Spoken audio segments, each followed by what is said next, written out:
My name is Phil. I live in Connecticut, and I'm very happy with LeafFilter.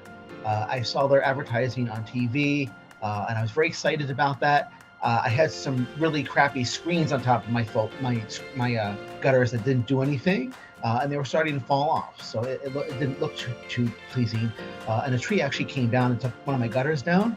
So I figured it was time to give LeafFilter a call, and the sales lady was terrific. She spent about 2 hours explaining to me why LeafFilter was the best product out there, and she worked with me to get financing, and she was wonderful. The guy came out and installed it. He did a terrific job. He fixed the gutters that were broken. He took all the screens out and put the leaf filters in.